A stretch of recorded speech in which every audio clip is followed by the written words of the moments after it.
রিমপাড়া নামের একটা গ্রাম ছিল, যেখানে বিজয় আর সঞ্জয় নিজের পরিবারের সাথে থাকত। বিজয়ের পরিবার খুব চালাক আর বুদ্ধিমান ছিল। ওখানেই সঞ্জয় খুব ভোলা আর সৎ ছিল। সঞ্জয় সব সময় পুজো পাঠ করে নিজের ক্ষেতে কাজ করার জন্য চলে যেত। প্রত্যেক দিনের মতোই সঞ্জয় একদিন নিজের বাড়ির বাইরে দাঁড়ানো একটা বড় নারকেলের গাছের নিচে পুজো করছিল। হে ঈশ্বর, আপনি তো অন্তর্যামী, আপনি তো দেশ চালান, আপনি হলেন আমার সবকিছু। আচ্ছা, আপনার নিজের ভক্তের ডাক আপনি শুনবেন না? দয়া করে একবার দর্শন দিন ঠাকুর, আর আমাকে ধন্য করে তুলুন। অনেক বছর ধরে আমি আপনার আরাধনা করছি ঠাকুর। যেই মাত্র সঞ্জয় এইটুকু বলল, বন দেবতা ওখানে প্রকট হয়ে যান আর সঞ্জয়কে উনি নিজের আশীর্বাদ দেন আর বলেন, উঠে পড়ো ভক্ত, আমি তোমার ভক্তি দ্বারা প্রসন্ন হয়েছি আর তোমাকে আশীর্বাদ দিতে এসেছি। বলো তুমি কি চাও? হে ঈশ্বর, আমি না তো অমর হতে চাই আর না অন্য কোনো জগতে আমি যেতে চাই। আপনি শুধু আমাকে এই জন্মে বড়লোক করে দিন, যাতে আমি আমার সমস্ত কাজ খুব সহজেই করতে পারি, নিজের পরিবারকে ভালোভাবে রাখতে পারি। আমার শুধু এইটুকুই মনোকামনা প্রভু। দেখো সঞ্জয়, আমি তোমাকে বড়লোক হবার জন্য আশীর্বাদ তো দিতে পারি, কিন্তু সেই জিনিস তোমাকে নিজে নিজেই খুঁজতে হবে, তবেই তুমি বড়লোক হতে পারবে। কি করে বড়লোক হতে হয় সেই রহস্য আমি তোমাকে বলবো না। নিজের বুদ্ধি আর নিজের চালাকির সাহায্যেই তুমি বড়লোক হয়ে যাবে। এইটুকু বলে বন দেবতা ওখান থেকে চলে যান। এইবার খুব ভালো হবে, মজা দেখাবো সবাইকে। এবার আমি এই গ্রামের আর এই শহরের সব থেকে বড়লোক মানুষ হয়ে যাব, আর আমি সবাইকে খোঁটাও দেব। তক্ষুনি ওখানে সঞ্জয়ের স্ত্রী করিশ্মা চলে আসে আর বলতে শুরু করে, কি হয়েছে গো, আজ তুমি খেতে গেলে না যে? মনে হয় আজ তোমার কাজ করার মনই নেই। আরে গিন্নি, এবার আমরা বড়লোক হতে চলেছি তো। আরে আমি কেন শুধু শুধু মজদুরের মতন খাটবো বলতো? এর থেকে ভালো আমি ঘরে বসে আরাম করি আর অপেক্ষা করি কবে আমি বড়লোক হব। অন্যদিকে চালাক বিজয় নিজের বাড়িতে বসে ষড়যন্ত্র করছিল।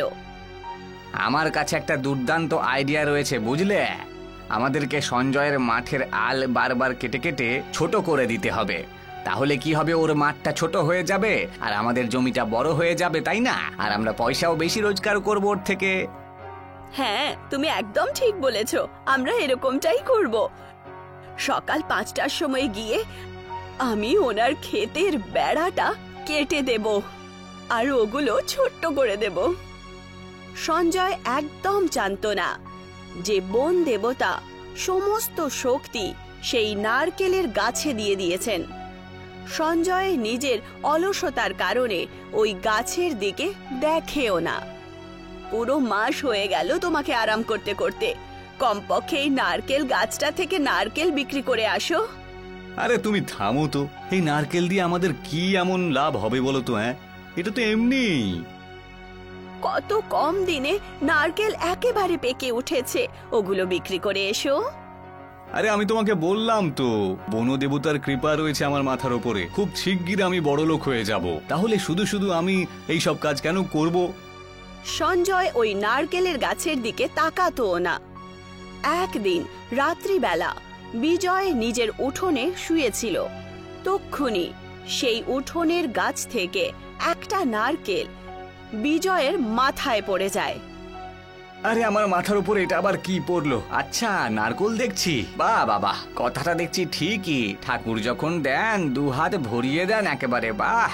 আর এমনিতেই এই নারকেলটা সঞ্জয়ের গাছ থেকে তো পড়েছে, কিন্তু পড়েছে তো আমার উঠানে, তাই না? সেই জন্য নারকেলটা এখন আমার। ততক্ষণেই বিজয়ের সামনে আরো একটা নারকেল পড়ে যায়। বিজয় ওই নারকেলগুলো নিয়ে খুব বেশি খুশি ছিল আর দুটো নারকেল নিয়ে সে নিজের বউয়ের কাছে যায় আর বলতে শুরু করে, এই যে গিন্নি, শুনছো? এই দেখো আমি কি নিয়ে এসেছি। কি এনেছো? আচ্ছা আচ্ছা, তুমি নারকেল নিয়ে এসেছো? আনো, আমি এর চাটনি বানিয়ে দিচ্ছি, ওর জল খেয়ে নেব। হ্যাঁ হ্যাঁ, ভালো করে জলটা বের করে তুমি আমাকে গ্লাসে দাও দেখি, তাড়াতাড়ি করো। যেই মাত্র বিজয়ের বউ নারকেল ভাঙে তখন সে দেখতে পায় যে সেই নারকেলের ভেতরের জল সোনার ছিল, যেটা দেখে ওরা দুজনই অবাক হয়ে ওঠে। এ কি, এই জল যে দেখছি সোনার জল! এতে তো আমরা কত বেশি সোনা বানাতে পারবো। আমার ভাই আছে যে সোনা বানানোর কাজ জানে। গিন্নি, ভেবে দেখো আমরা কত ভাগ্যবান, যেই নারকেলের ভেতরের জলেতে সোনা আছে সেটা আমরা জানতে পেরে গেছি। এর থেকে আমরা কত পয়সা রোজগার করতে পারবো বুঝলে। কালকে সঞ্জয়ের সাথে এই ব্যাপার আমি কথা বলে নেব, ঠিক আছে?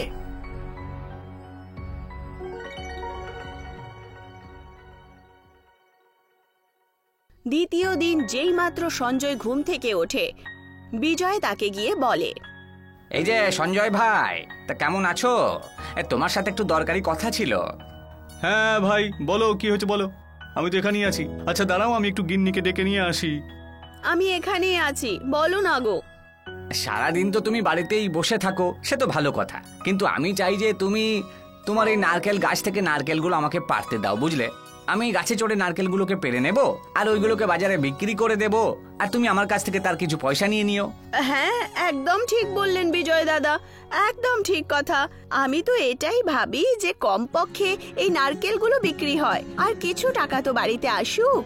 বাড়িতে বসে বসে অনেক দিন হয়ে গেছে। এতে আমি একদম রাজি আছি। তুমি নারকেল বিক্রি করে আমাকে পয়সা দিয়ে দিও। আর কি ছিল, বিজয় প্রতিদিন নারকেলের গাছে উঠতো আর নারকেল ভাঙতো। নারকেল ভাঙা মাত্রই তার মধ্যে থেকে সোনার জল বেরোতো, আর সে নিজের শালা বাবুর কাছে তা দিয়ে গয়না বানাতে শুরু করে। আস্তে আস্তে কিছুদিন কেটে যায় আর বিজয় গ্রামের সবচেয়ে ধনী ব্যক্তি হয়ে ওঠে। দেখলে তো গিন্নি, আমি বলেছিলাম না হরির কৃপা রয়েছে আমাদের ওপরে। ঠিক বলেছ তুমি। একটা কাজ করি, আমরা এখন একটা সোনার দোকান খুলে দিই, জুয়েলারি শপ। কি বলছো? এই কথাটা তো আমিও ভেবেছিলাম, তবে এতে সঞ্জয়ের সন্দেহ বেড়ে যেতে পারে। এইটা আমরা একেবারেই করতে পারি না। একদিকে বিজয় নিজের জীবন প্রচন্ড ভালোভাবে কাটাচ্ছিল, আর ওখানেই অন্যদিকে সঞ্জয় খুব বিরক্ত আর হতাশ ছিল। তখন করিশ্মা বলে ওঠে, তুমি দেখলে গো কিভাবে বিজয় দাদা এত ধনী হয়ে উঠেছে? কোনো না কোনো ব্যাপার নিশ্চয়ই আছে। আমার মনে হয় যে কিছু একটা আছে যেটা আমরা জানি না। তুমি ঠিক কথাই বলেছো। এত পয়সা কোত্থেকে এলো বলো তো? আমি তো দেখেছি ও কিছুই করে না, শুধুমাত্র নারকেল বিক্রি করে। যখন থেকে নারকেল বিক্রি করছে তখন থেকেই উনি এত ধনী হয়েছেন, আর এত ধনী হওয়া সত্ত্বেও নারকেল বিক্রি করছেন। তুমি একদম ঠিক কথাই বলেছো। যাই হয়ে যাক না কেন, ওই নারকেলের মধ্যেই কিছু আছে। আর আমাকে দেখো, আমি অলসতার কারণে বাড়িতেই বসে থেকেছি। চলো গিয়ে দেখা যাক যে এখন উনি কি করছেন। সঞ্জয় আর তার স্ত্রী করিশ্মা দুজনই চুরি করে বিজয়ের বাড়ির কাছে চলে যায়, যেখানে বিজয় নারকেল কাটছিল। ওরা দুজন স্বামী স্ত্রী জানালা দিয়ে লুকিয়ে ওদেরকে নারকেল কাটতে দেখে ফেলে। আরে গিন্নি, ওই মূর্খটা এখনো পর্যন্ত জানতে পারিনি যে আমরা ওকে ঠকিয়ে ঠুকিয়ে কত কিছু করছি। যতদিন নারকেল গাছটা আমাদের হাতে রয়েছে না, ততদিন আমাদের পয়সার কোনো অভাব থাকবে না, আর আমরা বড়লোক হতেই থাকবো। এই কথাটা তো একদম ঠিক বললে গো তুমি। আর তার সাথে তার ডাইনি স্ত্রী করিশ্মা, ও তো নিজেকে খুব হোশিয়ার ভাবে না। এবার তাড়াতাড়ি এই নারকেলটাকে ভেঙে দাও, আর নারকেলের জলের বদলে নারকেলের সোনা বের করো। যেই মাত্র সঞ্জয় আর করিশ্মা এই কথাটা শোনে, ওরা সঙ্গে সঙ্গে বিজয়ের বাড়ির ভেতরে চলে আসে আর বলতে শুরু করে, আচ্ছা তাহলে এই ব্যাপার। তুমি কিন্তু আমাকে ঠকিয়েছো। আমাকে সামান্য কটা পয়সা দিয়ে আমারই নারকেল গাছ থেকে তুমি সোনা তৈরি করে নিলে, আর আমাকে বলোনি। এটা কিন্তু ভারী অন্যায়, ভীষণ অন্যায়। এই সব কটা আমাদেরই সোনা, এই সমস্ত টাকা আমাদের। তোমরা আমাদের সাথে চালাকি করেছো। আচ্ছা তাহলে এই ব্যাপার। তুমি কিন্তু আমাকে ঠকিয়েছো। আমাকে সামান্য কটা পয়সা দিয়ে আমারই নারকেল গাছ থেকে তুমি সোনা তৈরি করে নিলে, আর আমাকে বলোনি। এটা কিন্তু ভারী অন্যায়, ভীষণ অন্যায়। এই সব কটা আমাদেরই সোনা, এই সমস্ত টাকা আমাদেরই। তোমরা আমাদের সাথে চালাকি করেছো। আমি তোমার নারকেল গাছ তোমার থেকে কিনেছিলাম আর তোমাকে তার ভাগও তো দিয়েছি। এখন তুমি এখান থেকে চলে যাও আর নিজের কাজ করো গিয়ে, আমার কাছে আসার কোনো দরকার নেই। সঞ্জয় ওখান থেকে কাঁদতে কাঁদতে নিজের বাড়ি চলে যায় আর নিজের সেই নারকেলের গাছের কাছে বসে তপস্যা করতে শুরু করে। হায় ঈশ্বর, এসব কি হচ্ছে? পরিশ্রম একজন করছে আর ফল অন্য কেউ ভোগ করছে, এ তো ভারী অন্যায়। সঞ্জয়ের প্রার্থনা শুনে ওখানে বন দেবতা চলে আসেন আর বলতে শুরু করেন, উঠে পড়ো ভক্ত, সবার প্রথম কথা, তুমি কোনো পরিশ্রম করনি। আমি তোমাকে প্রথমেই বলেছিলাম যে বড়লোক হওয়ার পথ আমি তোমাকে বলে দেব না। আর সেই পথের ব্যাপারেই বিজয় জানতে পেরে যায় আর ও পরিশ্রম করে, আর তুমি তোমার নারকেল গাছের দিকে তাকাওনি পর্যন্ত। অলসতার শিকার হয়েছিলে তুমি। আমি আমার ভুল পুরোপুরি বুঝতে পেরে গেছি প্রভু, দয়া করে আপনি আমাকে ক্ষমা করে দিন। তুমি একজন ভালো মানুষ সঞ্জয়, আর আমি বারবার তুমি ডাকলে পরে তো আসতে পারবো না। আমাকে যে অন্যান্য ভক্তদের সঙ্গেও থাকতে হবে। কিন্তু এখন ওই বিজয়ের কি হবে? ও যে আমাকে অনেক ঠকিয়েছে। তুমি ওকে নিয়ে চিন্তা করো না, ও যা করেছে তার শাস্তিও পাবেই। তবে তুমি এবার থেকে নিজের নারকেল গাছে চড়ে নারকেল পারবে, তারপর তুমি তোমার নিজের সংসার চালাবে। আর পয়সা আসার জন্য তুমি কিন্তু অলসতা করো না। আমরাও তো তাকেই সাহায্য করি যে নিজে কঠোর পরিশ্রম করে। এইটুকু বলে বন দেবতা ওখান থেকে অদৃশ্য হয়ে যান আর সঞ্জয় গাছের উপরে উঠে নারকেল ভাঙতে শুরু করে। এখন থেকে আমরা দুজন পরিশ্রম করব আর নিজের ঘর চালাবো। এই জাদুর সোনার নারকেলের জল দিয়ে আমার সংসারটা খুব ভালো চলবে। আমার ছেলেটা ভালো স্কুলে পড়াশোনা করবে আর আমাদের কোনো অভাবও থাকবে না। সঞ্জয় নিজেই নারকেলের গাছে চাপতো আর নারকেল ভাঙতো আর নিজের সংসার ভালো করে চালাতে শুরু করে। এই ব্যাপারে বিজয় খুব কষ্ট আর ঈর্ষা দুটোই বোধ করে আর তারপর সে একটা চালাকি করে। আজকে রাত্রে আমি যখন সঞ্জয় আর ওর বউ শুয়ে পড়বে তখন ওর নারকেল গাছে চড়ে নারকেল পেড়ে নেব, তখন খুব মজা হবে। রাত হওয়া মাত্রই বিজয় সঞ্জয়ের নারকেলের গাছে উঠে যায় আর তার মধ্যে থেকে দুটো নারকেল ভেঙে দেয় আর সেগুলো বাড়িতে নিয়ে গিয়ে কাটে।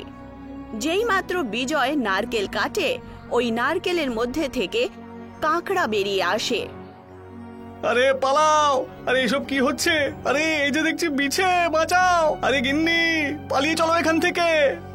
এই সব কিছু তোমার ভুলে হয়েছে। এত লোভ করা খুবই খারাপ ব্যাপার। আমি তো আগেই বলেছিলাম যে এই সব কিছু করো না গো। আচ্ছা, তুমি যে আমাকে একটু আগে সোনার জুয়েলারি খোলার জন্য বলছিলে, হ্যাঁ, সেটার কি হবে? বিজয় আর তার স্ত্রী বাড়ি থেকে বাইরে আসতেই গেছিল, ততক্ষণই ওখানে সঞ্জয় চলে আসে আর সে বাইরে দিয়ে ওদের দরজা বন্ধ করে দেয় আর বলতে শুরু করে, এইসব তোমার পাপের ফল, বুঝতে পেরেছো? যতদিন না তুমি এসব বুঝতে পারবে ততদিন পর্যন্ত তোমাকে এই ফল ভোগ করতে হবে। আমাদের ক্ষমা করে দাও, আমরা তোমার সমস্ত টাকা ফেরত দিতে রাজি আছি আর এখন থেকে আমরা কারোর সাথে এরকম ভুল কাজ করব না। আমাদের ক্ষমা করে দাও, কৃপা করে আমাদের ক্ষমা করে দাও। বিজয় আর তার স্ত্রী যেই মাত্র ক্ষমা চায়, সমস্ত কাঁকড়া ওখান থেকে উধাও হয়ে যায় আর সঞ্জয় দরজা খুলে দেয়। সঞ্জয়, আমাকে ক্ষমা করে দাও, দয়া করে আমাকে ক্ষমা করে দাও। এরপর আর এমন ভুল আমি কোনোদিনও করব না। হ্যাঁ হ্যাঁ, আজ থেকে আমি তোমাকে ক্ষমা করে দিলাম। তুমি আজ থেকে পুরোপুরি মুক্ত, তাই তুমি চিন্তা করো না। সবাই খুব ভালো থাকুক আর আনন্দে থাকুক।